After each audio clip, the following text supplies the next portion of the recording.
پتہ کرو خالق کون ہے۔ تیسرا سوال، زمین آسمان تم نے نہیں بنائے تو پتہ کرو کس نے بنائے ہیں۔ یہ ایک سوال کی نوعیت۔ اسی میں دوسرا سوال چھپا ہوا ہے، کس نے بنایا ڈھونڈو، کیوں بنایا یہ بھی تلاش کرو۔ میں کیوں آیا ہوں؟ جو مجھے ماں باپ نے بتایا میں صرف اسی لیے آیا ہوں؟ جو مجھے کالج اسکول سے ملا کیا میں اسی کے لیے آیا ہوں؟ ریڑھی والے کے گھر میں پیدا ہوا مجھے ریڑھی چلانی، مل والے کے گھر میں پیدا ہو گیا مجھے مل چلانی ہے، ڈاکٹر کے گھر میں پیدا ہو گیا مجھے ڈاکٹر بننا ہے، تاجر کے گھر میں پیدا ہوا مجھے تاجر بننا ہے۔ یہی کچھ ہے یا کوئی اور بات بھی ہے؟ تو اب چونکہ یہ تو نفی کامل ہے کہ ہم نہ خود بخود پیدا ہوئے ہیں نہ اپنے خالق خود ہیں، نہ زمین آسمان ہم نے بنایا ہے، اس سوال کا جواب عقل نہیں دیتی، یہاں تک تو پہنچتی ہے کہ کوئی خالق ہے، کون ہے اس کا نہیں پتہ چلتا۔ اس کا جواب اللہ خود دیتا ہے، اور اس کے جواب کے لیے انہوں نے 1.25 لاکھ نبیوں کو بھیجا۔ ورنہ مجھے آپ کو پوری دنیا کے انسانوں کو ساری زندگی نہیں پتہ چل سکتا کہ ہم آئے کیوں، ہمیں بھیجا کس نے۔ تو یہ اضافی چیز ہے، موت کے بعد پھر کیا ہوگا؟ کیا موت مار دیتی ہے؟ موت کے بعد کیا ہوگا؟ اس کا بھی کوئی جواب نہیں ہمارے پاس۔ تو پہلے سوال کا جواب اللہ نے خود دیا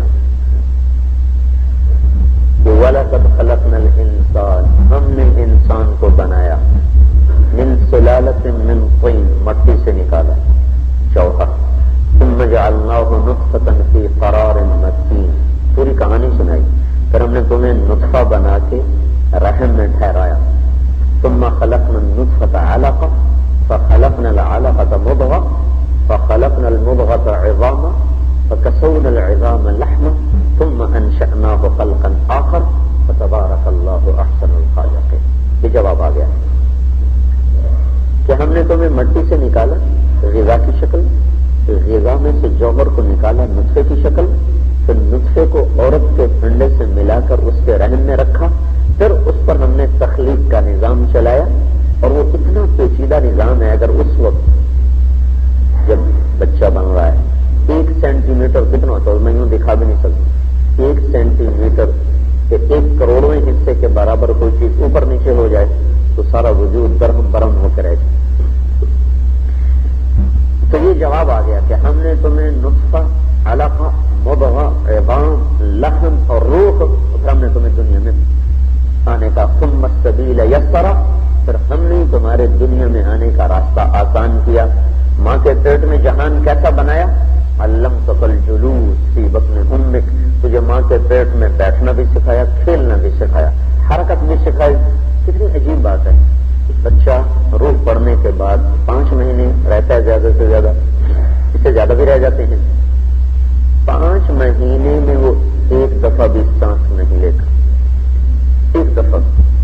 دل بھی دھڑک رہا، خون بھی دوڑ رہا، کام شروع ہو چکا ہے، لیکن بچہ سانس نہیں لیتا، اور سانس لے تو مر جائے، وہ پیٹ کا پانی اندر چلا جائے، منہ بند سانس۔ اس لیے پیدا ہوتی سب سے پہلا فکر ہوتا ہے کہ یہ بولے، یہ روئے، سانس آئے، پھر کھلے، باہر آئے، 5 منٹ سانس نہ لے تو مر جائے، اور اندر 5 مہینے رہتا ہے، 1 دفعہ بھی سانس نہیں لیتا، سانس لے تو مر جائے، یہاں باہر آ کے نہ لے تو مرے، اندر سانس لے تو مر جائے۔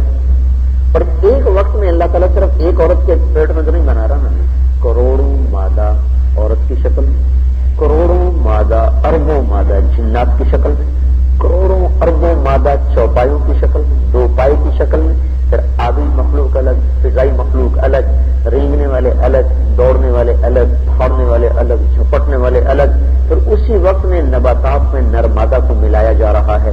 ایک وقت میں کتنی مادہ ہیں جن پر اللہ کی نظر ہے اور کبھی بھی خطا نہیں کھاتی، 1 دفعہ بھی خطا نہیں کھاتی۔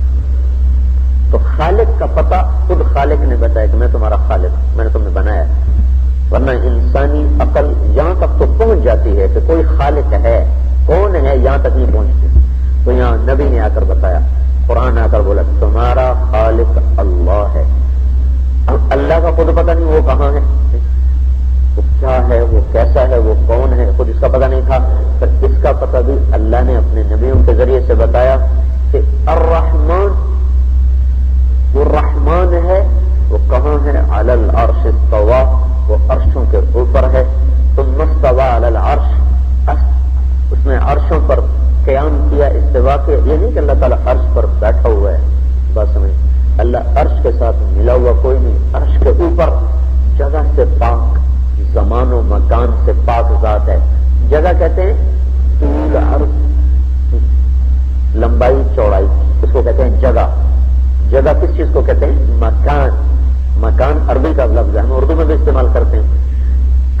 ہمارے مکان گھر کے لیے استعمال ہوتا ہے, لیکن عربی میں مکان کا مطلب جگہ. اور جگہ کی تعریف یہ ہے وہ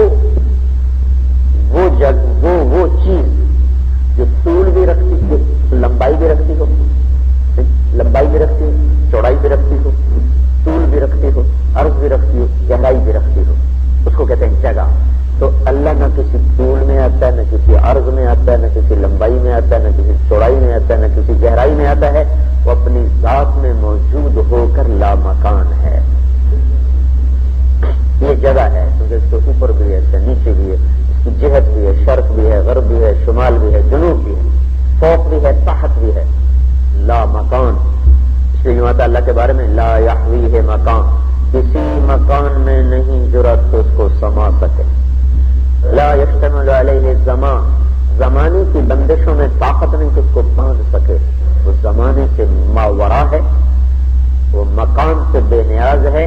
اس کا پتہ خود اللہ نے ہمیں بتایا. اللہ کون ہے یار بتاؤ تو صرف اللہ لا الہ الا ہو.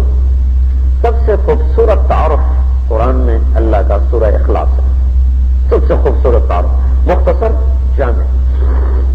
1982 میں انگلستان میں جماعت گئی تھی, تو وہاں سن 70 کی دہائی کا بڑا گویا تھا, کیٹ سٹیون, یوسف اسلام اس کا نام رکھا ہوا تھا. اس وقت جب ہم اس کو ملے, اس وقت وہ اس کو مسلمانوں میں کافی عرصہ ہو گیا. تو اس نے یہ بتایا کہ میں مسلمان کیسے ہوا.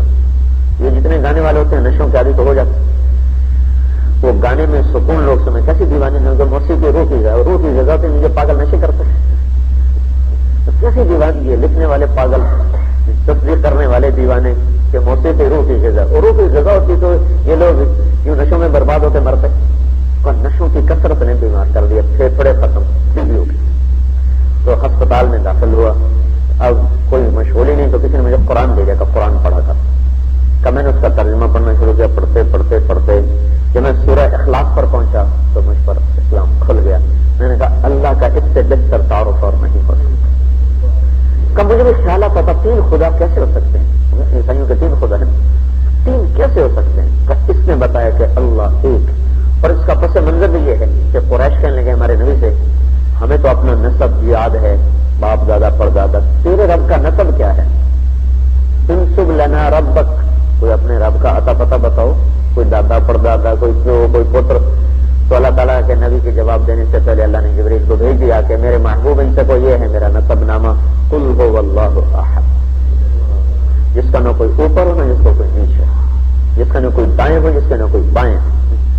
ان سے کہتے وہ ایک ہے, احد, واحد, احد, دونوں اللہ اپنے لیے استعمال کرتا ہے, لیکن واحد کا ثانی بنتا ہے لغتاً. احد اسے کہتا ہے جس کے ساتھ کوئی اور جڑ نہ سکتا ہو. احد, قل هو اللہ احد, تو ایک. اللہ الصمد, لم یلد ولم یولد, اپنی صفات میں بھی ایک. اللہ الصمد, لم یلد ولم یولد, یہ دوسرا مطالبہ ہے. پہلا مطالبہ ہے کہ اللہ ایک مانو, دوسرا مطالبہ صفات میں بھی تنہا, کوئی صفتوں میں بھی اس جیسا کوئی نہیں. تیسرا ولم یکن لہ کفوا احد, کا مثل بھی کوئی نہیں. کیا مثل ہی, اس کا اگر کوئی مثل بن سکتا ہے تو وہ اللہ نہ رہے. اللہ وہ جس کو کوئی مثل بن نہ سکے, جس کا کوئی بدل بن نہ سکے. اگر اس کو کوئی بدل بنتا ہے تو اس کا مثل بنتا ہے, تو پھر وہ اللہ نہیں, پھر وہ رب نہیں, پھر کوئی اور چیز. تو یہ اللہ نے خود اپنا پھر تعارف کرایا، میں نے تو اللہ نے بنایا، یہ مسئلہ حل ہو گیا۔ دوسرا مسئلہ، خود اللہ کیا ہے کا احد، کیا ہے صمد، کیا ہے لم یلد، کیا ہے لم یولد، کیا ہے لم یکن لہ کفوا احد۔ اپنی تمام صفات میں، احد میں، صمد میں، قدوس میں، سلام میں، مومن میں، مہیمن میں، عزیز میں، جبار میں، متقدر میں، خالق البارئ المصور غفار قہار وہاب رزاق فتاح علیم قابض باسط خافض رافع معز مذل سمیع بصیر حکم عدل لطیف خبیر حلیم عظیم غفور شکور علی کبیر حسیب جلیل مجیب رقیب باعث شہید حق وکیل قوی متین ولی حمید محصی مبدی معید محیی ممیت حی قیوم واجد ماجد واحد احد صمد قادر مقتدر مقدم مؤخر اول آخر ظاہر باطن والی متعال بر طواب منتقم عفو الرؤوف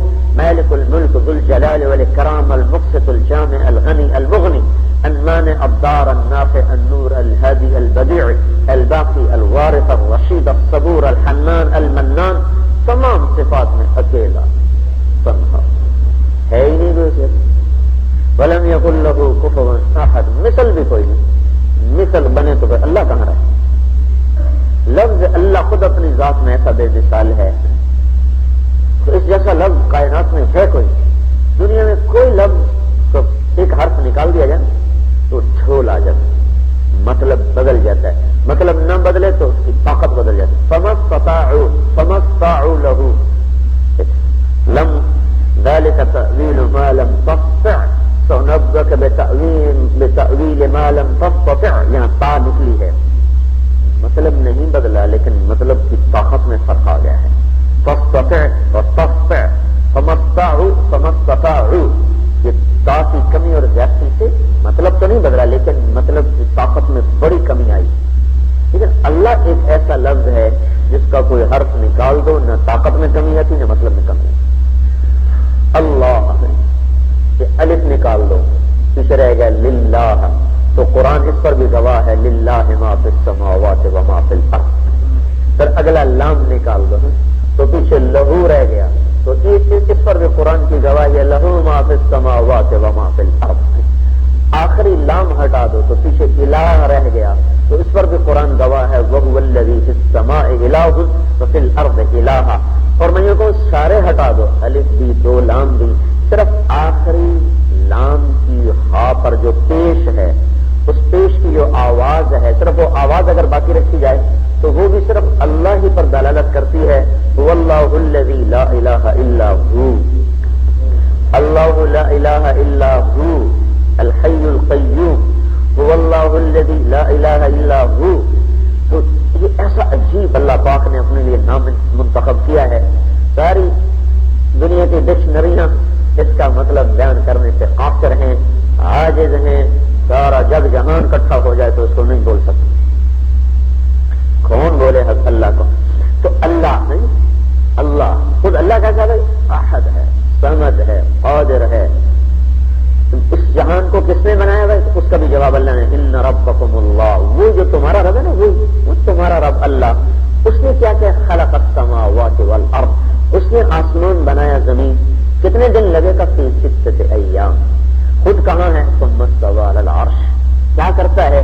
یغشی اللیل النہار، دن رات کا نظام چلاتا ہے، یکتبہ حثیثا، جو آگے پیچھے چلتا ہے، اور طاقت کا ہے الشمس والقمر والنجوم مسخرات بامرہ، سورج اس کا غلام، چاند اس کا نوکر، تارے اس کے خدام۔ الا سن لو ساری دنیا کے انسانوں غور سے، لہ الخلق والامر، خالق بھی اللہ اور مالک بھی اللہ ہے۔ تو یہ سوال قرآن ہی حل کر سکو، کچھ نہیں کر سکتا۔ اب اگلا سوال آ گیا، کیوں پیدا کیا؟ میں نے کب کہا تھا مجھے پیدا کیا؟ آپ نے کوئی کہا تھا پیدا کیا؟ کیوں پیدا کیا؟ اگر اس مقصد پہ استعمال نہ ہوئے تو ہم ہار گئے۔ یہ بھی ہمارے جو بھائی اعلان نہیں کرتے بیان کرتے، تو دنیا اور آخرت کی کامیابی اللہ تعالیٰ نے اپنے دین میں رکھی، اپنے محبوب کے طریقوں میں رکھی۔ اگر ہم مقصد میں ہی ہار گئے تو ہم نے دنیا میں کیا کمایا؟ جھنڈے گاڑ دیے پتا کے، لیکن بازی ہار گئے مقصد میں تو ہم تو ناکام چل گئے۔ تو جس وجہ سے پیدا کیا ہے اس وجہ میں اگر استعمال نہ ہوئے تو ہم ناکام۔ جس مقصد پر ہمیں تخلیق کیا گیا اگر اس میں استعمال نہیں ہو رہے تو ہم ناکام ہیں، اگر اس میں استعمال ہو رہے ہیں تو پھر ہمیں کوئی بھی نہیں پوچھ رہا، ہم کامیاب ہیں۔ ہماری کامیابی ناکامی کا مفہوم اس وقت صرف 3 چیزیں بن گئی ہیں: عزت، دولت، شہرت۔ یہ ہیں تو وہ کامیاب ہے، یہ نہیں ہے تو وہ ناکام ہے۔ سید انور نے جب پہلا روزہ لگایا میرے ساتھ تو کہنے لگا بڑی چھوٹی عمر میں عزت بھی مل گئی، دولت بھی مل گئی، شہرت بھی مل گئی۔ یہی ہم خواب دیکھتے تھے، عزت ہو، دولت ہو، شہرت ہو۔ وہ چھوٹی سی عمر میں 22-23 سال کی عمر میں عزت مل گئی، دولت مل گئی، شہرت مل گئی، لیکن بے چینی اور زیادہ بڑھ گئی۔ تو پھر میں سوچنے لگا اگر یہ مقصد زندگی ہوتا تو اس کے پانے کے بعد تو مجھے چین ملتا، مجھے چین کیوں نہیں، مجھے چین کیوں نہیں؟ تو لگتا ہے کوئی مقصد اور ہے، یہ نہیں۔ مقصد دیکھو، بھوکے کو روٹی مل جائے تو اس کو چین نہیں آ جاتا، پیاسے کو پانی مل جائے تو چین آ جاتا ہے، اور تھکے کو نیند مل جائے تو اسے سکون آ جاتا ہے۔ تو عزت، دولت، شہرت اگر مقصد زندگی ہے تو اس کے ملنے کے بعد تو چین آنا چاہیے، سکون آنا چاہیے۔ تو جن کو مل گیا وہ کہہ رہے ہیں پھر بے چین، پھر بھی اداسی، پھر بھی ویرانیاں۔ تو اس میں جستجو ہوئی کہ نہیں نہیں نہیں، یہی نہیں ہے، کوئی اور ہے مقصد۔ تو جس رب نے ہمیں بنایا اس نے کہا وما خلقت الجن والانس الا لیعبدون، تو میری بندگی کے لیے پیدا کیے گئے۔ اللہ سے بن کے چلو، اللہ سے بن کے چلو، اللہ کے غلام بن کے چلو۔ ساری کائنات اللہ کی، ساری کائنات پہ قبضہ اللہ کا، اس کائنات کا استعمال نفع اور نقصان کے لحاظ سے اللہ کا، کس ارادے اور تدبیر سے، لہذا اس کی مان کے چلو۔ تو پھر کیا ہوگا؟ تو اللہ تعالیٰ ایک دوسری جگہ ہے، اگر تم میری مان لو تو پھر یہ ہوگا فَإِن سَلَّمْتَنِي فِي مَا أُرِيدُ كَفَيْتُكَ فِي مَا تُرِيدُ۔ پوری حدیث سنا اللہ تعالیٰ کہتا ہے کہ عبدی انت ترید وانا ارید، میرے بندے ایک تو چاہتا ہے ایک میں چاہتا ہوں، ولا یکون الا ما ارید، تیرا چاہا میرے بغیر پورا نہیں ہو سکتا، میرا چاہا تمہارے بغیر ہو جاتا۔ جو تم چاہتے ہو تمہارے رب کے بغیر نہیں ہو سکتا، جو تمہارا رب چاہتا تم سب کے بغیر کر لیتا ہے۔ تو اب میں تو چاہتا ہوں میرا بھی کچھ ہو جائے، تو طریقہ کیا ہے؟ تو اللہ تعالیٰ نے کہا فَإِن سَلَّمْتَ لِي فِي مَا أُرِيدُ، تو یہ کر کہ رحیم یار خان میں، سجاد میں وہ کر جو میں چاہتا ہوں۔ پھر کہو گا کفیتک فی ما ترید، جو کچھ تو چاہے گا میں کر دوں۔ اب ہمارا یہ ذہن بنایا گیا پیسہ کما لو جو مرضی کرو، پیسہ لے لو پھر جو مرضی کرو، یہ ہمیں ذہن دیا گیا بیٹا پیسہ کما لو پھر جو مرضی کرو، پیسہ آ جائے بس جو سی مرضی کریے، ہمارا یہ ذہن بنا۔ لہذا ہم نے نہ جھوٹ دیکھا، نہ سچ دیکھا، نہ سود دیکھا، نہ رشوت دیکھی، نہ حلال دیکھا، نہ حرام دیکھا، خود بھی دوڑے، بچوں کو بھی دوڑایا۔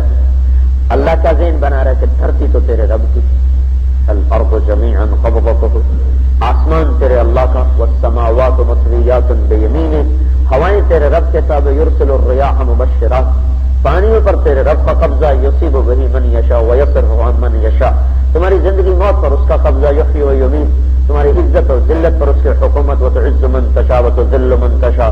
تو کیا کرو؟ جو میں کہہ رہا ہوں کر دو، پھر کیا ہوگا؟ جو تم کہو گے سارا ہی کر دو۔ فَإِن لَمْ تُسَلِّمْ لِي فِي مَا أُرِيدُ، اگلی دھمکی نہیں سنا دی، اور اگر تم نے یہ نہ کیا جو میں چاہتا ہوں، اگر تم نے وہ نہ کیا جو میں چاہتا ہوں، تو کیا ہوگا؟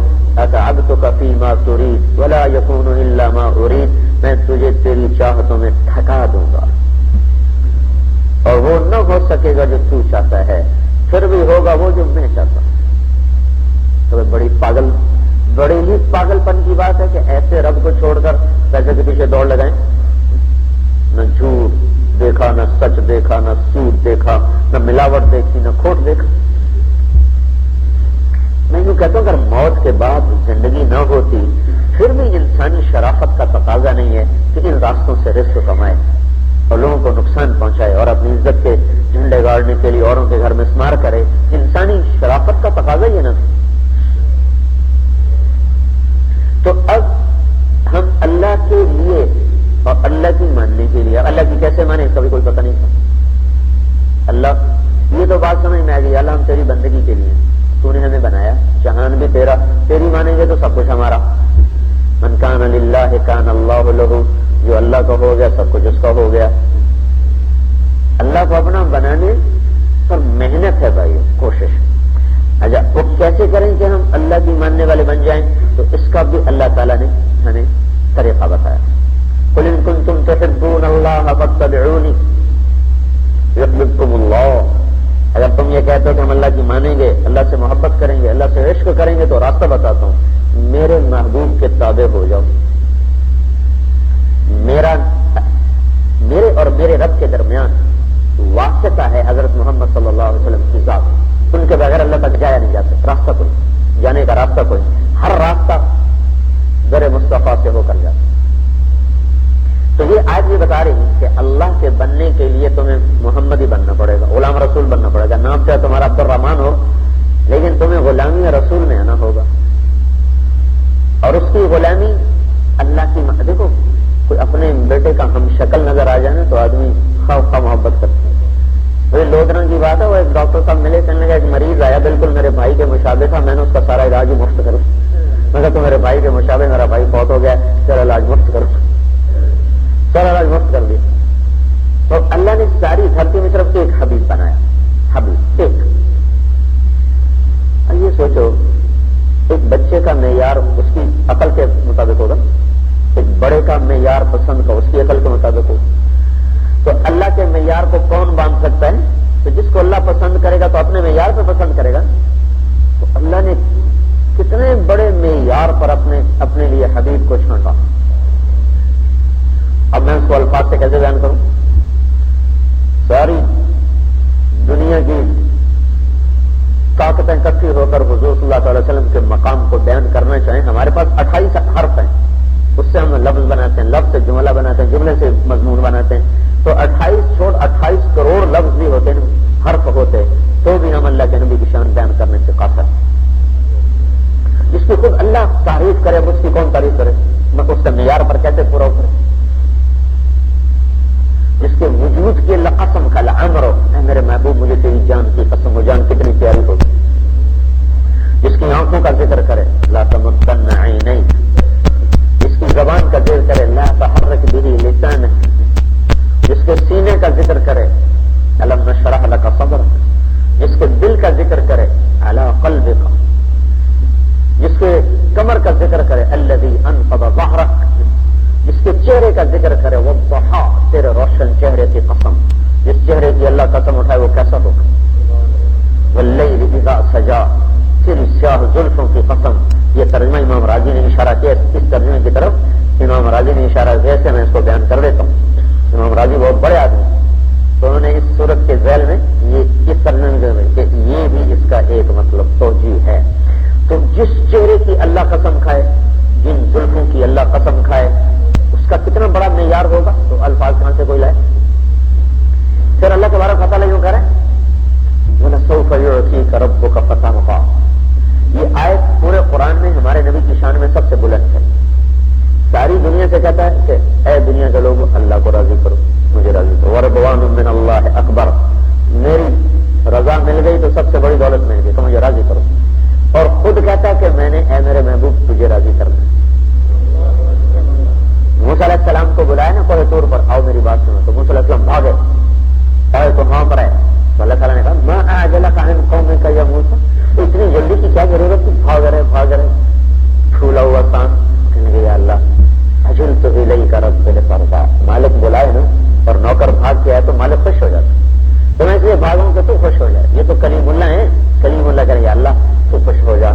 تو کلیم اللہ کا رب کہہ رہا ہے کہ میرے محبوب تو خوش ہو جا، میں نے تجھے راضی کرنا ہے. کتنی بڑی بات. اور پھر یہ لفظ فا ہے نا، یہ فا یہ بڑا عظیم و شان مطلب دے رہا ہے. ایک ہوتا ہے آپ کسی کو دیں نا، تھوڑا دیں نا، تھوڑا، تو اس کا چہرہ بتاتا ہے تھوڑا ملا. پھر اور دیں، تھوڑا کھل جاتا، پھر اور دیں، تھوڑا اور کھل جاتا. پھر کہتا ہے ہوں راضی ہیں، کبھی بالکل راضی. اس کے لیے قرآن، اس کے لیے عربی کا لفظ ہے ثم. اور فا کا مطلب سے پہلے آپ کو قصہ سنو. کسی کو اس کے گمان سے زیادہ دے دو تو جو اس کی کیفیت ہوتی ہے نا وہ ناقابل بیان ہوتی ہے. تو یہ آپ کو قصہ سنو. 1984 میں ہماری جماعت تھی پشاور. تو ایک عرب شہزادہ ہمارے ساتھ تھا، شیخ زائد بن سلطان، امارات کا امیر ہے. اس کا داماد یہ ساتھ تھا. تو ہم اس سے دوسری مسجد جا رہے تھے، گاڑی میں بیٹھے. تو ایک فقیر آ گیا پٹھان. وہ خدا دا پارا، خدا دا پارا، منہ اوپر اٹھایا، خدا دا پارا. ہماری گاڑی کے پاس شروع ہوگا خدائے دا پارا خدائے دا پارا. یہ 84 میں کچھ 4 نہیں ہے تو کوئی 8 ہے نا, کوئی بڑا سخی بنا تو روپیہ رکھ دے گا. تو ایسے ڈھیلے منہ سے کہہ رہا خدائے دا پارا. اس نے جیب سے نوٹ نکالا تو 100 کا, اس نے 100 اس کے ہاتھ پہ رکھ دیا. 100 روپئے میں 84 میں فقیر کو دینا تو کہہ رہا تھا خدائے دا پارا خدائے. ایسے ایسے کیا نا تو پھر اس نے ایسے دیکھا, بھاگا وہاں سے بھاگا. تو میں نے اس عرب شہزادے سے میں نے کہا تمہیں پتہ یہ کیوں بھاگا ہے؟ کہنے لگا نہیں. میں نے کہا یہ یوں بھاگا ہے تو نے سمجھا کہ تم نے غلطی سے 100 روپئے دے دیا کہ واپس میں لے لو, بھاگ گیا.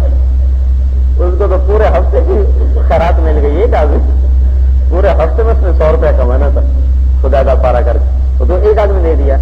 یہ مطلب ہے کسی کو اتنا دو کہ اس کے ذنوں کو ماننے نہ ہو. تو اللہ یوں کہہ رہا میرے محبوب میں نے تمہیں اتنا دینا ہے کہ تو خود بھی نہیں سوچ سکتا کہ کتنا دوں گا. تو اس پر ہمارے نبی نے کیا کہا تھا, وَلَنْ أَرْضَوَ أَحَدٌ مِّنْ أُمَّتِي فِي النَّارِ, اور میں بھی پھر اس وقت راضی ہوں گا جب میری ساری امت بخشی جائے. اب ہم نے چھرے اٹھا کر اسی کی سنتوں کو ذبح کرنے کا چکر چلایا ہوا, سارا نزلہ اس کی زندگی پر گر رہا. روز توڑی دھار کا خنجر ہے جس سے محبوب کی سنتیں ذبح ہو رہی. زندگی میں, گھر میں, نظام میں, ہر چیز میں اس کی اتنی وفا کہ اللہ کا میں نے تمہیں باغ کر رہا تھا, میں اس وقت ہوں گا جب میری امت کو بخشے. تو ادھر ہمارا معاملہ ہے کہ ہر جفا ہونی کے لیے, ہر جفا ہونی کے لیے. تو اب اللہ نے آپ کو اتنا عظیم شان مرتبہ دے دیا کہ اس کو الفاظ میں لایا نہیں جا سکتا. جس شہر میں رہے اس شہر کی قسمیں کھائیں, وَهَذَا الْبَلَدِ الْأَمِينِ. جس کتاب کو اتارا اس کتاب کی قسمیں کھائیں, یاسین والقرآن الحکیم. کافروں نے اعتراض کیا کہ تو رسول کوئی نہیں, تو جواب دینے کے لیے اللہ خود آگے آ کر قسمیں اٹھا کر جواب دے رہا. کافروں نے کہا وَيَقُولُ الَّذِينَ كَفَرُوا لَسْتَ مُرْسَلًا, تو کوئی نہیں رسول, تو قرآن نہیں ہے. تو اللہ نے اس کا جواب دیا, یاسین والقرآن الحکیم انک لمن المرسلین. قسم ہے مجھے قرآن حکیم کی, تو میرا ہی رسول. کافروں نے اعتراض کیا یہ تو شاعر ہے, اِنَّا لَتَارِكُوا آلِهَتَنَا لِشَاعِرٍ مَجْنُونٍ, یہ تو شاعر ہے, تو شاعر کے پیچھے اپنے پیو دادے کا طریقہ چھوڑ. تو اللہ تعالیٰ نے پھر قسم اٹھائی, فَلَا أُقْسِمُ بِمَا تُبْصِرُونَ وَمَا لَا تُبْصِرُونَ إِنَّهُ لَقَوْلُ رَسُولٍ كَرِيمٍ وَمَا هُوَ بِقَوْلِ شَاعِرٍ. مجھے قسم ہے دیکھے ہم دیکھے گی, یہ شاعر نہیں ہے, میرا رسول ہے.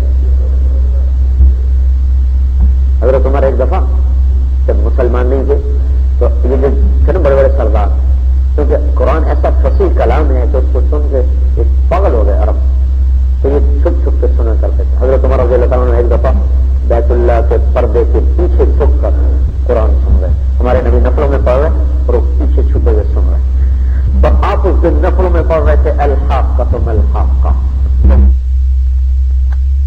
باقی طرح لوگوں نے باقیہ, اور حضرت عمر ایسے تو بھول رہے. یہ بڑا ردم ہے اس کلام, بڑی طاقت ہے. ایک دم ان کے منہ سے نکلا ما اشعرہ, کتنا بڑا شاعر ہے یہ, بے ساختہ نکلا. لیکن تو داد نہیں دیتا کسی کے کلام کو, نبی تو مانتے ہی نہیں, کتنا بڑا شاعر ہے. اچھا ہمارے نبی جو دور پڑھ رہے تھے انہوں نے آہستہ سے کہا کتنا بڑا شاعر ہے. اس وقت آپ نے یہ آیت پڑھی, انہ لقول رسول کریم وما هو بقول شاعر, یہ شاعر نہیں ہے. تو حضرت عمر کو تو کرنٹ لگا, کہنے گے ارے ما اسحرہ, کتنا بڑا جادوگر ہے, اتنی دور سے میری بات کو سن لیا. تو اللہ کے نبی نے اگلی آیت پڑھی, ولا بقول کاہن, جادوگر بھی نہیں ہے, تنزیل من رب العالمین, رب العالمین کا کلام ہے, نہ جادو ہے نہ شعر ہے. اب میرے اور اللہ کے درمیان, آپ کے اور اللہ کے درمیان, عرب و عجم اور اللہ کے درمیان واسطہ حضرت محمد صلی اللہ علیہ وسلم کی ذات. اور اللہ تعالیٰ نے ایسا فلا وربک, ایسا خطاب پورے قرآن میں نہیں آیا. فلا وربک, اللہ نے بہت سی قسمیں قرآن میں اٹھائی ہیں, پر یہ قسم سب سے جدا ہے. فلا وربک, ان سے کہہ دو مجھے تیرے رب کی قسم. اپنے نبی سے کہہ رہے مجھے تیرے رب کی قسم. اس کا ترجمہ سوچتے ہوئے ہمیشہ میں عاجز ہو جاتا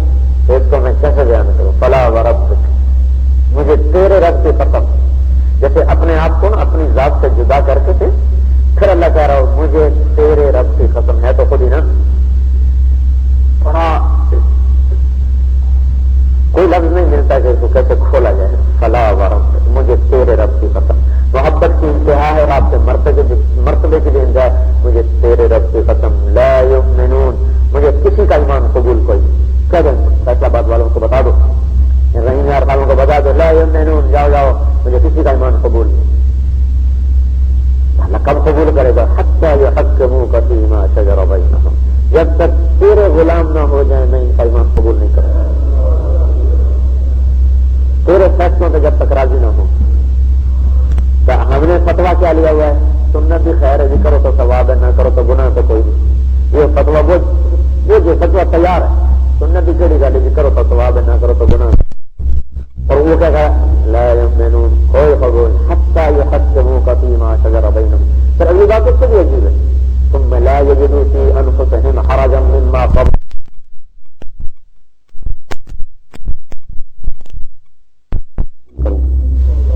100% تیری مانے پر دل میں ان کے کوڑوں پھر بھی رد کر دوں گا. تیری مانے جیسے بھوکا روٹی سے ٹوٹتا ہے، تیری مانے جیسے پیاسا پانی سے ٹوٹتا ہے، تیری مانے جیسے پردیسی وطن کو لوٹتا ہے تو پھر میں ان کا ایمان قبول کروں گا. انہوں نے تیری مان کر اگر دل میں گرا باندھی تو بھی قبول نہیں کروں گا.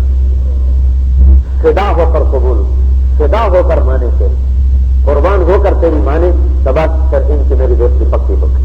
پھر ان کو بھی بنا لوں گا، حبیب بنا لوں گا. حبیب ایک ہی ان کے توسیلی ہم ہو جائیں گے. توسیلی حبیب اور خلیل میں لغوی فرق. خلیل کہتے ہیں جو ملاقات بھی چاہتا ہو اور کچھ عطا بھی چاہتا ہو، اور حبیب اس کو کہتے ہیں صرف ملاقات چاہتا ہو، عطا کا کوئی سوال نہیں کرتا، تو صرف دیدار چاہتا ہوں اور کچھ نہیں چاہتا. خلیل اس کو کہتے ہیں جس کی محبت راستے ہو کر ڈر جائے، اور حبیب اس کو کہتے ہیں جس کی محبت کی کوئی حد نہ بڑھتی چلی جائے. کیونکہ خلیل خلل سے ہے، خلل اس کو کہتے ہیں میں یہاں سے نہیں جاؤں گا نا تو اب سب میں خلل کر کے جاؤں گا. تو جو چیز دل کے پردوں کو چیرتی ہوئی آئے اور دل میں بیٹھ جائے اس کو کہتے ہیں خلت، اس سے ہے خلیل. اور حبیب حبہ سے ہے، حب دانے کو کہتے ہیں. دانے کی کیا صفت ہے؟ ایک کاشت کرو 700 ہو جائے گا، پھر 700 کاشت کرو تو ہر دانہ 700 ہو جائے گا، پھر ہر دانے کو کاشت کرو پھر ہر دانہ 700 ہو جائے گا. تو حبیب حب دانا کیا ہے؟ کاشت کرتے جاؤ، بڑھتا جائے گا، بڑھتا جائے گا، بڑھتا جائے گا، زمین آسمان کا خلا بھی کر دے گا، لیکن اس سے بڑھنے کی صفت ختم نہ ہوگی. تو حبیب اس کو کہتے ہیں جس کی محبت کی کوئی حد نہ نہیں انتہا. تب اللہ سے جڑنے کا راستہ حضرت محمد صلی اللہ علیہ وسلم کی پاکیزہ اور مبارک زندگی ہے. تو وہ زندگی قرآن نے خود بتا دی، حدیث میں بتائی، قرآن میں بتائی. اللہ تعالیٰ نے اپنے نبی کی باتوں کو محفوظ رکھا جیسے قرآن کو محفوظ رکھا. کیونکہ ہمارے یہاں فتنہ اٹھا ہے انکار حدیث کا. حدیث میں بعد میں لکھتے نہیں، پتہ نہیں صحیح ہے غلط. یہ صرف عجم میں فتنہ چلا ہے کیونکہ اجمیوں کو عربی زبان کا پتہ نہیں. اس میں صرف یہ مثال دیتا ہوں، کوئی بڑے سے بڑا شاعر وہ اگر اقبال کی نقل میں آج کوئی شعر لکھے گا نا تو جس کو اردو ذوق ہے اور اقبالیات پر کچھ اس نے کام کیا ہے تو ایک نظر میں بتا دے گا یہ اقبال کا شعر نہیں ہے. اس کو غزل سے کچھ تھوڑی سی مناسبت ہے، وہ ایک نظر میں بتا دے گا یہ غالب بول رہا ہے، یہ کوئی اور بول رہا ہے، یہ غالب نہیں ہے.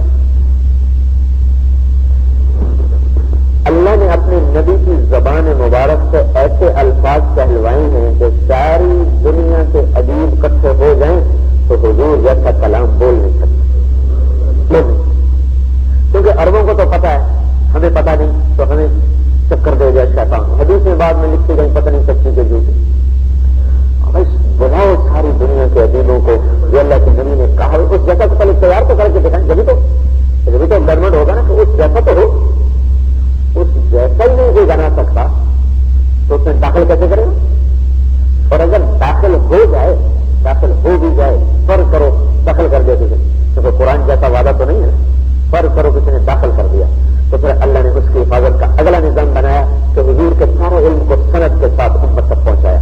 ہوائی فائر سے نہیں پہنچایا، کچی پکی کتابوں سے نہیں پہنچایا، بلکہ سند کے ساتھ پہنچایا.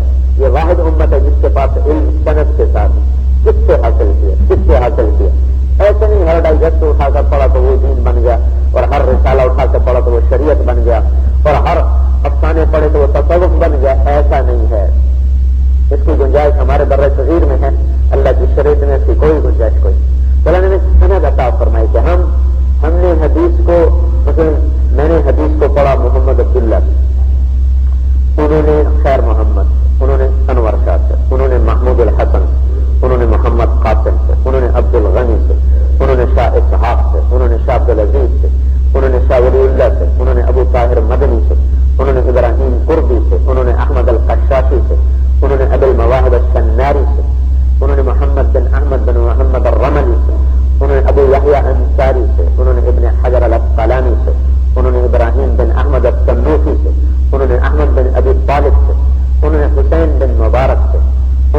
الاول بن عیسیٰ سے، انہوں نے عبد الرحمن بن مظفر سے، انہوں نے ابو محمد عبداللہ بن احمد سے، انہوں نے ابو عبداللہ محمد بن یوسف سے، انہوں نے ابو عبداللہ محمد بن اسماعیل بن ابراہیم الامام البخاری سے، امام بخاری نے حمیدی سے، انہوں نے سفیان سے، انہوں نے یحییٰ بن سعید سے، انہوں نے محمد بن ابراہیم سے، انہوں نے علقمہ بن وقاص سے، انہوں نے عمر بن خطاب سے، اور انہوں نے رسول پاک صلی اللہ علیہ وسلم۔ اب ایک سلسلہ آ رہا ہے، فلاں نے یہ کہا، فلاں نے یہ کہا، یہ کہا۔ جب بھی کوئی بات آئے گی تو ہمارے سامنے ایسے بٹن کھلتے چلے جائیں گے، بلب جلتے چلے جائیں گے، یہ بات اوپر سے آئی نہیں آئی، ایک دم ایسے جیسے مکھن سے بال نکل جاتا ہے، ایسے ہی ہر کھڑا ہوا کلام حضور کے کلام سے نکل کے باہر چلا جائے۔ جس اللہ نے آج خون میں خلیے دیکھنے والے پیدا کر دیے، ایسی نظریں اللہ نے پیدا کی جو خون میں جراثیم بتا دیں، جو خون میں وائرس بتا دیں، جو جرثومے کا بھی کوئی کروڑواں حصہ ہوتا ہے، جو وائرس کو بتا دیں، جو جراثیم کو دیکھ کے بتا دیں، جو شوگر دیکھ کے بتا دیں، جو زمین کا تیل دیکھ کے بتا دیں، زمین کی گیس کو دیکھ کے بتا دیں، جو فلاؤں کے فاصلے ناپ کے بتا دیں، تو اللہ آگے جو گیا کہ نبی کی حدیث سے پہچاننے والے پیدا نہیں کرے گا اور دجال اٹھیں گے اور حضور کے کلام میں کلام کر کے ڈال دیں گے۔ یہ کیسے ہوگا؟ زمین کے پہچاننے والے ہوں، فصل کے پہچاننے والے ہوں، پھولوں کے پہچاننے والے ہوں، مرض کے پہچاننے والے ہوں، ہواؤں کا رخ دیکھ کے بارش کے بتانے والے موجود ہوں، تو اللہ کے نبی کا کلام دیکھ کے بتانے والے سب مر گئے۔ جب تک سورج مغرب سے نہیں نکلتا یہ لوگ آتے رہیں گے، اس سے پہلے کوئی اس میں تعریف نہیں ہو سکتی۔ بات یہ کہ ہمیں محبت نہیں، محبت سے اطاعت پیدا ہوتی ہے۔ پہلا سبق محبت کا ہے، پائے سب گوشید مجنوں خلق پرسد اینچ سود۔ کتے نے جو کتے کے پاؤں چومے مجنو نے، تو لوگوں نے کہا دیوانی یہ کیا کر رہا ہے، کتا ناپاک پر پاؤں تو اور بھی گندے، تو یہ کیا کر رہا ہے، پاؤں کیوں چوم رہا ہے؟ اس نے کہا ان سجے درکو لیلا گاہے گاہے رفتبود، یہ کتا کبھی کبھی لیلا کی گلی سے گزرتا ہے تو مجھے خیال آتا کبھی تو اس کا پاؤں لیلا کے پاؤں پہ آیا ہی ہوگا، تو اس میں چومنے بیٹھ جاتا۔ تو وہ محبت کا رشتہ جو امت اور نبی میں تھا وہ ٹوٹ چکا ہے، جو ہمارے اللہ کے رسول کے درمیان تھا وہ رشتہ ٹوٹ چکا ہے، محبت والا عقیدہ رہ گیا، محبت ختم ہو گئی۔ تو اطاعت تو محبت سے آتی، اور محبت گھر بیٹھے ملتی نہیں، یہ سودا تو دھکے کھانے سے ملتا ہے۔ بسیار سفر باید تا پختہ شود پانی، ادھر بدر کی ٹھوکریں کھانے سے ضرورت ملتی۔ حضرت محمد صلی اللہ تعالی علیہ وسلم ہمارے اللہ کے درمیان واقف ہیں، جو عبادات لے کر آئے، اخلاقیات کو لے کر آئے، معاملات کو لے کر آئے۔ 10 برس میں وہ تمدن بنایا ہے کہ آج اس جیسا معاشرہ اور اس جیسے رسول کوئی نہیں بنا سکتا۔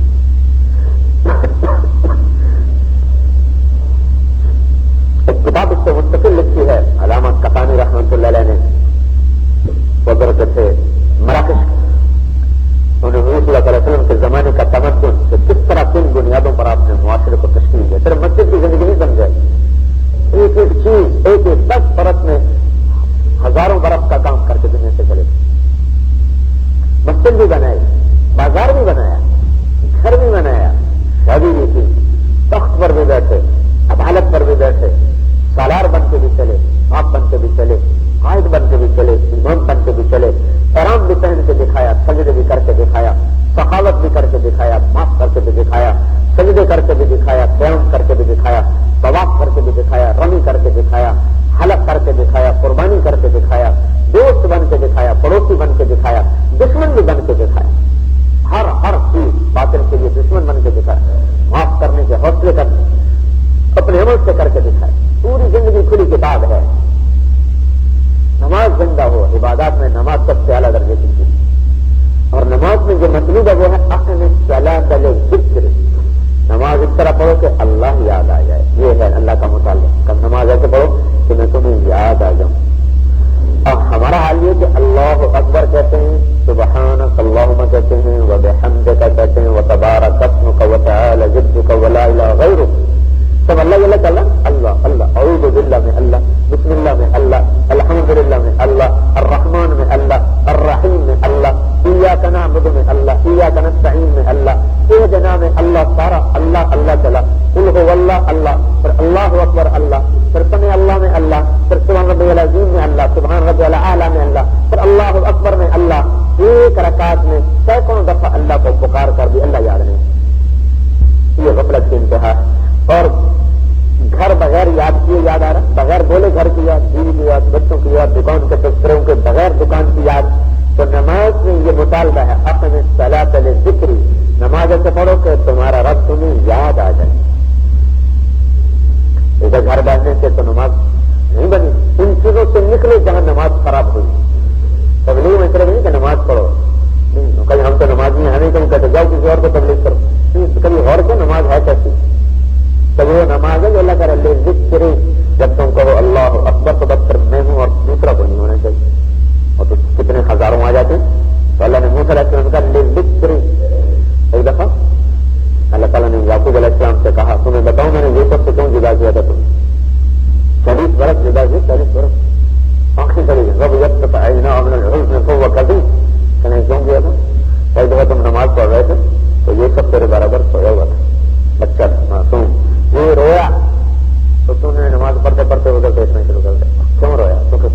زیادہ شدید محبت تھی.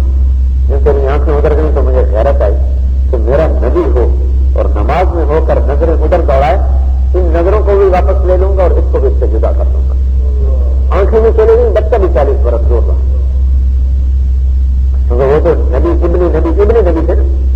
باپ اسحاق نبی، دادا ابراہیم نبی، تو ان کی تو شان کے مناسب نہ تھا تو فوراً یہ کیا کر رہے ہو، میرے سامنے کھڑے ہو کر کہاں جا رہے ہو؟ تو ہم سے مطالبہ تو یہی ہے پر ہم پر وہ گرفت نہیں. تو ایسی نماز پڑھو کہ اللہ یاد آ جائے،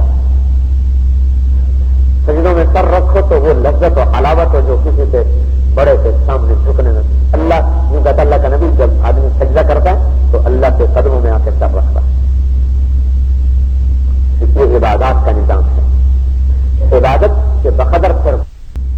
اور اسلام کا سب سے مشکل سبق ہے، میں آپ کو بتا رہا ہوں اپنی ساری زندگی کا تجرباتی مشاہدہ بھی اور کتابی مطالعہ بھی بتا رہا ہوں کہ اسلام کا سب سے مشکل سبق اچھے اخلاق. اس سے مشکل سبق میں نے نہ پڑھا ہے نہ سیکھا ہے. یہ تبلیغ کا جو چوتھا نمبر ہے نا اکرام مسلم، یہ تو اب سناتے بھی نہیں نا، صرف پہلا اور چھٹا نمبر ہی بولتے ہیں، باقی تو انہوں نے نمبروں کو ویسے ہی طلاق دے دی.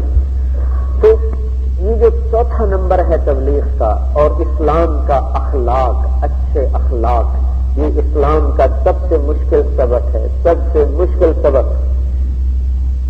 اس لیے اللہ کے نبی نے فرمایا قیامت کے دن سب سے وزنی عمل ترازو میں انسان کے اچھے اخلاق ہوں. 1000 تسبیح پڑھنے سے زیادہ اجر ہے کسی کی غیبت سے زبان کو بند کر لینا. سمجھو، 1000 تسبیحاں پڑھنے سے افضل ہے کسی کی چغلی اور غیبت سے زبان بند کر لینا.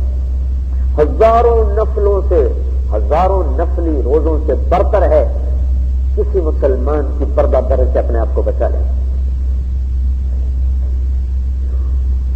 یہ ہمارے نبی نے فرمایا، میں تو نہیں کر رہا ہوں، ہمارے نبی نے کہا اتق المحارم تکن عابد الناس. تمہیں سب سے بڑا عبادت گزار بننے کا راستہ بتاؤں؟ ابو ہریرہ کہ جی یا رسول اللہ. کا گناہ چھوڑ دے سب سے بڑا عبادت گزار ہوگا. اور غیبت جناح سے بڑا گناہ ہے، اور غیبت بد اخلاقی کے زمرے میں سر فہرست تھی. تو میرے بھائیو، اچھے اخلاق سے مشکل میں نے سبق نہیں دیکھا زندگی. اب ایک حدیث بیان کرتا ہوں. صحابی کا فرمان ہے کہ 2 چیزیں آسمان سے بڑی تھوڑی اتاری گئی. تو اب یہ بتاؤ، جو چیز بازار میں تھوڑی اس کا ریٹ بڑھ نہیں جاتا؟ جس کے پاس اس کا اسٹاک ہوتا ہے بڑا خوش ہوتا، اب تو منہ مانگے ملیں گے. جو چیز بازار میں کم ہو اس کا ریٹ بڑھ جاتا ہے، زیادہ ہو کم ہو جاتا ہے. تو اللہ نے آسمان سے 2 چیزیں بڑی تھوڑی اتاری ہیں، تو خود بہت مہنگی بھی ہوگی، مشکل بھی ہوگی. ایک صحیح یقین، ایک اچھے اخلاق. صحیح یقین بہت تھوڑا ہے دین کی منڈی میں، اور اچھے اخلاق بہت تھوڑے ہیں ایمان کی منڈی میں. پھر ان دونوں کا میں نے موازنہ کیا اس حدیث کے پڑھنے کے بعد. بڑا صحابہ میں اس کو تولتا رہا. ممکن ہے میرا تول غلط ہو، لیکن میرا تجزیہ یہ ہے کہ اچھے اخلاق کی یقین سے بھی مشکل سبق. اچھے اخلاق، دیکھو، یقین کی کمزوری چھپ جاتی ہے اور اخلاق کی کمزوری چھپتی ہے. اخلاق کی کمزوری وہ کانٹا ہے جو کھٹ کھٹ کھٹ کھٹ ہر طرف چبھے گا، ہر طرف چبھے گا، ہر طرف چبھے گا. یقین کی کمزوریاں چھپ جاتی ہیں، اخلاق کی کمزوریاں چھپتی ہیں. یقین کا ذوق ذات تک ہوتا ہے، اخلاق کی کمزوری سب کو برباد کرتی ہے. اور ایک گھر میں تو گھر کو خراب کرے گا، دفتر میں تو دفتر خراب کرے گا، بازار میں تو بازار خراب کرے گا، سیاست میں تو سیاست کو خراب کرے گا، عدالت میں، حکومت میں، جہاں بھی ہوگا بربادی لائے گا اخلاق خراب. اس لیے اللہ کے نبی نے فرمایا تم اخلاق اچھے کرو، میری ضمانت ہے میں تمہیں جنت الفردوس میں گھر لے کر دوں گا. کتنی بڑی ضمانت دے رہا کہ جنت الفردوس کی ضمانت میری ہے. کیا؟ اخلاق اچھے. ایک صحابی نے کہا یا رسول اللہ اسلام کیا ہے؟ صاحب نے کہا کہ طعام الطعام وطیب الکلام، میٹھا بول بولنا، کھانا کھلانا، یہ اسلام ہے. انہوں نے کہا ایمان کیا ہے؟ صاحب نے کہا صبر والسماحہ، صبر کرنا، معاف کرنا، یہ اسلام ایمان ہے. دیکھ رہے ہو الفاظ مختلف ہیں، مطلب ایک ہی ہے، اخلاق. اس نے کہا ای الاسلام افضل، سب سے بہترین اسلام کیا ہے؟ آپ نے کہا من سلم المسلمون من لسانہ ویدہ، جس کی زبان سے، ہاتھ سے مسلمان کی عزت آبرو محفوظ رہے، وہ سب سے بڑا اسلام ہے. اس نے کہا ای الایمان افضل، سب سے بہترین ایمان کیا ہے؟ تو آپ نے فرمایا حسن الاخلاق، اچھے اخلاق سب سے بہترین ایمان ہے۔ دیکھتے نہیں سگا بھائی بھائی سے نہیں بولا، سگا ایک ماں کی چھاتی کا دودھ پیا ہوا ہے، آپس میں بول چال بند ہے، پیچھے چکر کرنا کوئی زمین ہے کہ باتوں کا خالی بات، اسم یہ کا اسم یہ کا، یہ وکیل جانتے نہیں تم آپ کی عدالتوں میں بھائی بھائی کا تو گرم دیتا باپ کو آنکھوں میں آنکھیں ڈال کے کہہ رہا ہے تو میرے واسطے پیتا کی، ماں کو کہتا چپ کر تجھے پتا کچھ نہیں۔ ایک تھالی میں زندگی کا لمبا عرصہ کھایا، ایک چھاتی کا دودھ پیا، ایک گود میں سوئے، ایک کھاٹ پہ سوئے، ایک گھر کی چھت نے ان کو پناہ دی، زمانہ ایک آنگن میں کھیلے اور ایک دوسرے کو سلام بھی نہیں کرتے۔ میں یہ کہتا ہوں ساری دنیا پھونک دو پر خون کے رشتوں کی نہ قدری نہ کرو۔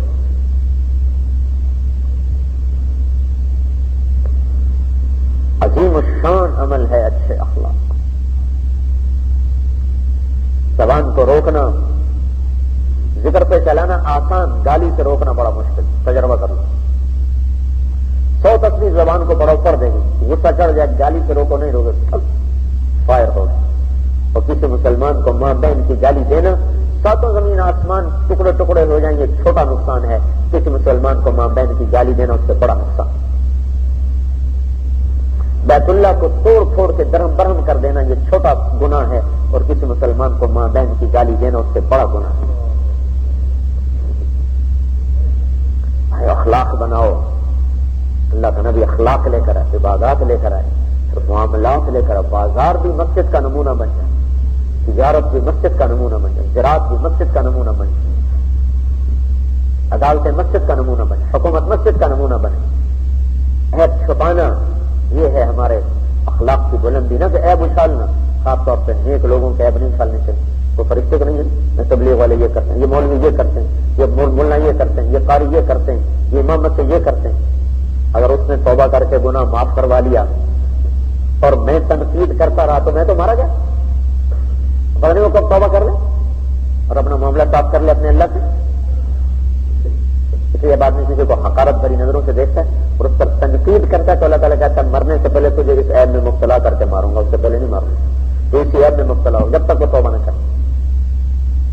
اس کے بھائیو اپنے آپ کو تبصروں سے بچاؤ، پگڑی اچھالنے سے بچاؤ، پی جاؤ سہ جاؤ، اس سے لاکھوں تہجد کی نمازیں ایک طرف ہوں گی اور آپ کا پی جانا سہ جانا یہ وزنی ہو جائے گا۔ اور دیکھو پورا قرآن اپنے نفس سے کو میں نے تجھے آج قرآن پڑھانا ہے، تھوڑی دیر بعد سے آچے چلو پڑھ دینا چاہیے، سارا دن قرآن پڑھتا رہے گا پڑھتا رہے گا۔ اور جس آدمی نے اس کو دیکھ کر منہ پھیر کر ادھر منہ کر لیا ہو نا، اپنے نفس سے کو اس سے جا کے سلام تو کر دیتا ہے، اے میں کوئی نہیں کرنا ہے قرآن اور پڑھا لا۔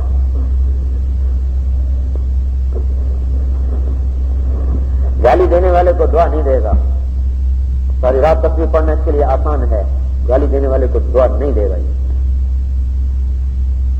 تو جو عمل جتنا طبیعت کو آ کے توڑے اتنا اللہ کے دربار میں آدمی کو پہنچا۔ دیکھو نا ایٹم ٹوٹتا ہے تو طاقت بنتی ہے، ایسے جب نفس ٹوٹتا ہے تو طاقت بنتی ہے جو فرشتوں کو بھی پیچھے چھوڑ دیتی ہے۔ تو حضرت محمد صلی اللہ تعالی علیہ وسلم بھائیو ایک پاکیزہ زندگی لے کر آئے، حدود شریعت کا جاننا، جو کہ علم کے بغیر تو کوئی کام نہیں۔ علم باز کرے فقیری، کافر مرے دیوانہ ہو، دنیا کا کام بھی علم کے بغیر نہیں ہوتا۔ تو آخرت کی گھاٹیاں ہیں، آخرت کا لمبا سفر ہے، علم کے بغیر کیسے ہوگا؟ ہمارے علم کا انتہا کا ہم بچے کو قرآن پڑھا دیا جی، ناظرہ جی بچے کو قرآن پڑھا دیا، وہ تو بتایا بھی کہ کیا کہہ رہا ہے، او لیول کے پیچھے پڑے، او لیول اے لیول، ماں باپ کو بھی بخار چڑھا ہوا ہے، بچوں کو بھی بخار چڑھا ہوا ہے، جنہوں نے روٹی لگ رہی نہیں او اے تو بغیر نہیں۔ اتنا تو جانو کہ اللہ مجھ سے کیا کہتا ہے۔ جب اللہ کہتا ہے نا یا الذین آمنوا، تو مجھ سے بات نہیں، اے ایمان والو، تو مجھے اس نے کہا میری بات تو سنو، اے ایمان والو میری بات تو سنو۔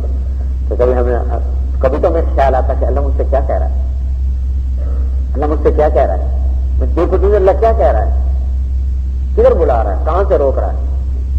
یا الذین آمنوا، اے ایمان والو بلا رہا ہوں، تو چھوڑ دو، نہیں چھوڑتا اللہ، نماز پہ آ جاؤ، چھوڑ تو کوئی نہیں اللہ ہے، زکات دو، قرضے پورے نہیں ہوتے اللہ، یا ایھا الذین آمنوا، اے ایمان والو، حدود شریعت کا جاننا، کوئی دین نہیں بن سکتا، گھر نہیں بن سکتا، معاشرت نہیں بن سکتی جب تک حدود شریعت۔ یہ شادیوں کے بعد کیوں لڑائیاں ہو رہی کہ ساس کو پتہ نہیں میری حد کیا ہے، سسر کو پتہ نہیں میری حد کیا ہے، بہو کو پتہ نہیں میری حد کیا ہے، خامد کو پتہ نہیں میری حد کیا ہے۔ تو اب جب حدود سے کراس کیا جائے گا تو 4 گاڑیاں بھی پھنس جائیں تو سارے فیصلہ آباد کی طرف سے کھڑی ہو جائیں، اور 10,000 گاڑیاں گزر جائیں حدود کے اندر تو کوئی ٹریفک بلاک نہیں ہوگا، کیونکہ شریعت کو نہیں جانتے، حدود کو نہیں جانتے، حد سے تجاوز کیا ہوا ہے تو ہنگامے ہیں، مصیبتیں ہیں، مشاکل ہیں۔ زندگی کے ہر شعبے میں ہمیں ضرورت ہے کہ میرا اللہ مجھ سے کیا چاہتا ہے، شریعت کا اس میں کیا حکم ہے۔ کہ بھائیو، ہر مسلمان اتنا تو سیکھتا کہ میرا اللہ مجھ سے کیا چاہتا ہے، پھر یہ ایک زندگی بنتی ہے، سراپا بنتا ہے، پیکر بنتا، جس میں روح پیدا ہوتی ہے اخلاص کے ساتھ۔ اگر اللہ کی رضا کا جذبہ نہ ہو، صرف اپنے ڈھول پیٹنے ہو تو پھر تو دکانداری ہوگی، پھر تو دین پر نہ ہو تو کاروبار ہو جائے۔ اور دنیا چمکانے کے لیے بعض پیسے کا سہارا لیتے ہیں، بعض دین کا سہارا لے لیتے ہیں۔ تو دین کے ذریعے سے عزتیں چاہنے والا یہ دنیا کے ذریعے سے عزت چاہنے والے سے زیادہ خطرناک ہو جاتا ہے۔ تو دنیا بگاڑے گا تو کوئی تو پہلے بگڑے، یہ دین بگاڑ دے گا۔ تو دین بگاڑا تو 7 لاکھ میں اور بگڑ جائیں گے۔ اس لیے بھائیو، عمل اس وقت عمل بنتا ہے جب اس میں اللہ کی رضا کا جذبہ ورنہ مردود ہو جاتا ہے۔ اور اخلاص ایک ایسی چیز ہے جس کا موت تک کچھ پتہ نہیں چل سکتا۔ ایسے میں کہتا ہوں کبھی اخلاص کا دعویٰ نہ کرنا۔ ہمارا 5واں نمبر ہے تصحیح نیت، اخلاص نیت نہیں، تصحیح۔ میں حیران ہوں اس شخص کی ذہن کی رسائی پر، مولانا الیاس صاحب رحمۃ اللہ علیہ۔ تصحیح کا مطلب ہوتا ہے ایک چیز ٹھیک ہی نہیں ہو رہی، اس کو ٹھیک کرنے میں لگا، وہ خراب ہو جاتی، پھر ٹھیک کرتا وہ خراب ہو جاتی، پھر ٹھیک کرتا وہ خراب ہو جاتی۔ جو چیز ٹھیک نہ ہو رہی ہو اور اسے بار بار ٹھیک کیا جا رہا ہو، کر کے چھوڑتے پھر خراب ہو جاتی، کر کے چھوڑتے پھر خراب ہو جاتی ہے، وہاں لفظ تصحیح بولا جاتا ہے۔ تو یہ اس لفظ اس بات کی طرف اشارہ کر رہا ہے، مرتے دم تک اپنی نیت کو خراب سمجھنا، دعوے نہ کرنا ہم مخلص ہیں، ہم نہ ووٹ مانگتے ہیں نہ نوٹ مانگتے ہیں، ہم تو صرف اللہ کی رضا کے لیے آتے ہیں۔ یہ دعوے اللہ کے دربار میں گرا دیں گے آدمی، پتہ نہیں قبول ہے کہ نہیں ہے۔ اس کی رحمت سے امید ہو، اپنی نادانیوں پر خوف۔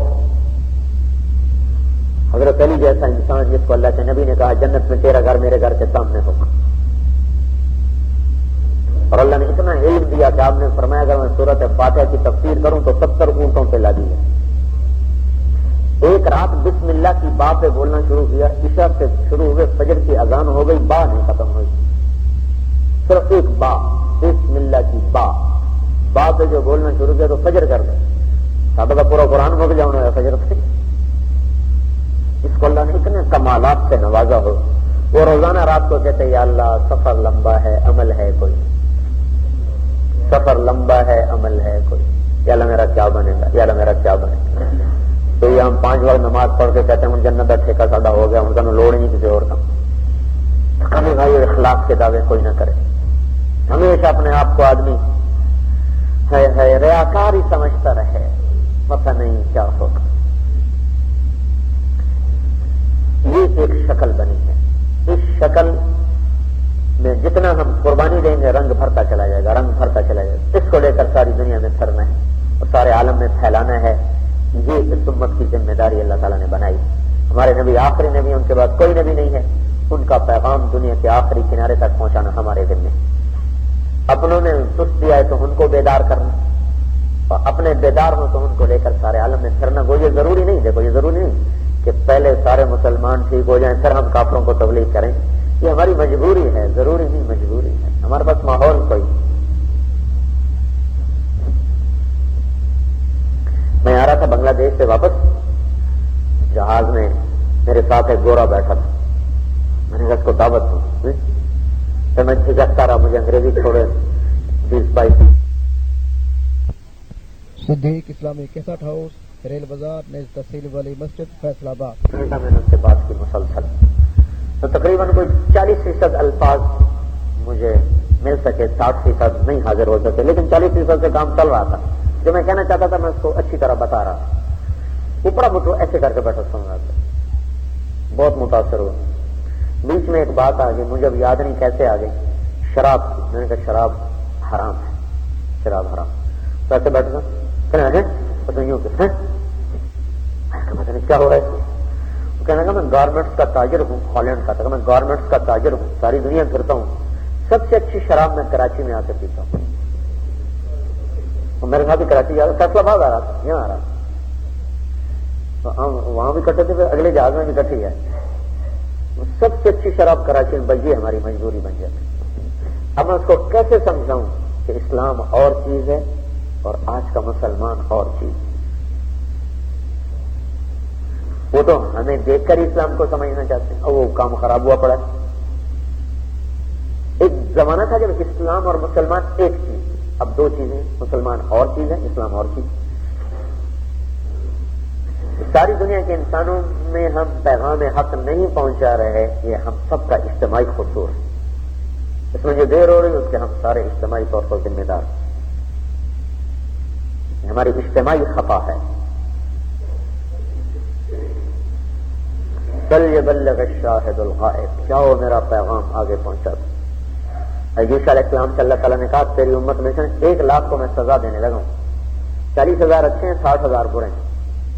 تو یوشع علیہ السلام نے کہا تو 40,000 کا قصور کیا ہے؟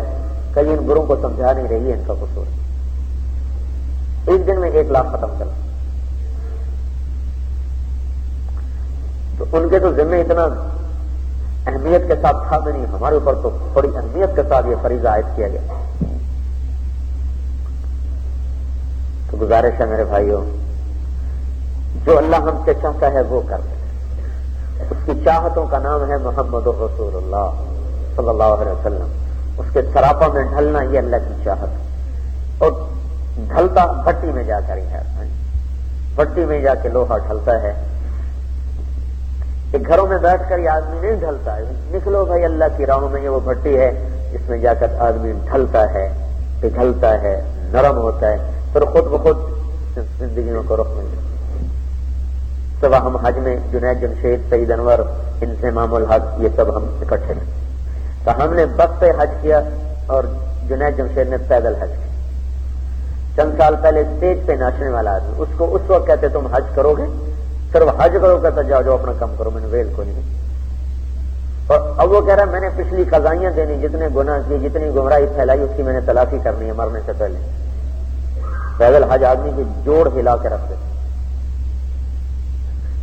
میں نے اسے فون کیا نا, اس کو 13 تاریخ, میں نے 12 کو کہاں ہو, کہنے کا مول صاحب تھک کے چور ہوا پڑا ہوں, ایک پل کے نیچے بیٹھا ہوں. میں نہ کہ ایک پل کے نیچے بیٹھا ہوں, آگے جانے کی ہمت نہیں ہو رہی. اتنی نرمی کیسے آ گئی؟ اسٹیج پہ ناچنے والا, ادھر مجھ سے بڑی داڑھی, مجھ سے بڑی پگڑی, یہ کیسے تبدیلی آ گئی؟ وہاں اس نے مجھے کہا اگر تم مجھے کہتے نا گانا حرام ہے تو میں تمہارے قریب بھی نہ پھٹکتا. 6 سال انتظار کیا, سلام سلام سلام, بس آ جاؤ جی تھوڑی بات سن لو, آ جاؤ جی تھوڑی بات سن. پھر وہ نکلا, پھر پیچھے ہٹا, پھر آگے بڑھا, پھر پیچھے ہٹا. لوگ ہیں مول صاحب آپ اب بھی اس کے ساتھ تعلق رکھتے ہو, وہ تبلیغ کی بدنامی کا سبب بن رہا ہے. لوگ بڑے جلد باز ہیں, بڑے جذباتی, کہتے ہیں ہر کوئی ایک کو بس ایک ہی دھکے جنید بغدادی بن جائے. پیسہ چھوڑنا آسان ہوتا ہے, عزت اور شہرت چھوڑنا اس سے بھی مشکل کام ہوتا ہے. جس گھاٹی سے وہ گزر رہا تھا, اب لوگ جب یہ کیا تھا, داڑھی رکھتا ہے, بنا دیتا ہے, تو وہ کرتا ہے, پھر گانے شروع کرتا ہے, تبلیغ بدنام ہو رہی ہے, آپ بدنام ہو. میں نے بدنام ہو دے. نہ فرمانوں سے نفرت تو ہر کوئی کرتا ہے, محبت کرنا سیکھو بھائی. محبت نہیں کرو گے تو قریب کیسے آئیں گے؟ بہت سی بے دینی دینداروں کے ذریعے سے پھیلتی کہ وہ بے دینوں سے نفرت کرتے ہیں, وہ دور ہو جاتے. تو اللہ کے فضل و کرم سے اللہ نے اس کو ایسا جما دیا کہ تیسرا حج ہے اس کا. ماحول بدلنے سے یہ دولت ملتی, دیتا تو اللہ ہی ہے, یہ ایک سبب ہے. تو آپ سارے بھائی ارادے کرو اس کے, یہ اتنی بڑی جماعت آئی, ہمارے یہ بھی ارادے کریں گے, ہمارے گلستان والے بھائی یہ بھی اس کے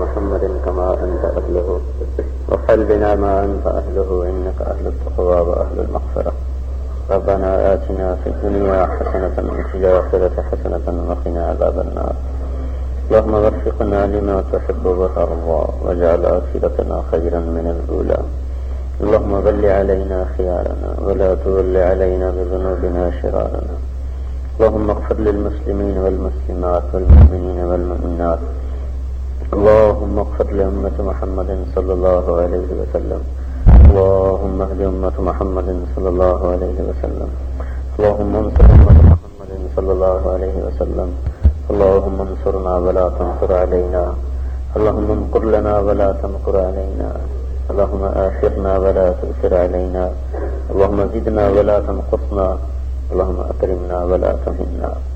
اللهم إنا نسألك خير ما سألك منه عبدك ونبيك محمد صلى الله عليه وسلم، ونعوذ بك من شر ما استعاذك منه عبدك ونبيك محمد صلى الله عليه وسلم. اللهم أنت المستعان وعليك البلاغ ولا حول ولا قوة إلا بالله. وصلى الله تعالى على النبي الكريم. آمين.